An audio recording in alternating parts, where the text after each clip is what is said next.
Miarahaba ary Pierre Malala, tafaraka indray sika androany. Sidonie no tsy salama ary haingony rina no mangataka vavaka ho azy. Aretina saropady ny aretina mahazo Sidonie kanefa Andriamanitra no ametrahana azy ary Andriamanitra no angatahantsika hitsinjo azy manokana. Maro ny mety misy aretina mandalo amintsika amin'izany kanefa andesika hivavaka ahafahantsika mametraka ny zavatra eto am-pelatanan'Andriamanitra. Hivavaka isika eto.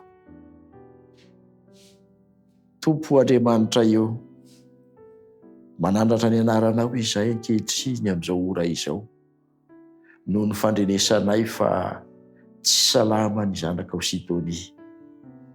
Noho io aretina io dia mitaraina aminao ny havany akaiky haingony rina. Tompo, efa nivavaka taminao izany mpanomponao izany, kanefa androany izy dia mbola mangataka hitsotrona-bavaka izany zanakao izany amin'ny fomba manokana. Ianao no efa niteny taminay fa mifampivavah mba ho sitrana ianareo. Koa ankehitriny Andriamanitra, mivavaka ho an'ny Sidonie ny tenako. Hitanam-pitiavanao no atsory, hitondra fanasitranana raha toa fantatrao fa hatsarany amin'ny fiainany mandrakizay izany. Andriamanitra, ianao nefa no mahalala amin'ny maha-Andriamanitra anao ny hoavinay zanak'olombelona, ka izay hahatonga azy hanana anjara ho akaiky eo aminao Andriamanitra, tantera ho amin'ny mandrakariva. Mampahereza ny haingony rina izay havany mitsotro-bavaka amin'ny isan'andro ianao.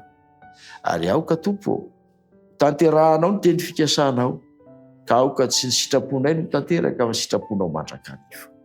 Aza foy anefa ireo zanakao fa ampaherezo, ampionony ary ameo fitrakana eo anatrehany toe-javatra misy, ka ahery na dia eo anatrehany aretina mandoza aza. Meteza ho namany ianao ary hitantana azy hatramin'ny farany, amin'ny anaran'i Jesosy no angatahako izany vavaka izany. Amen.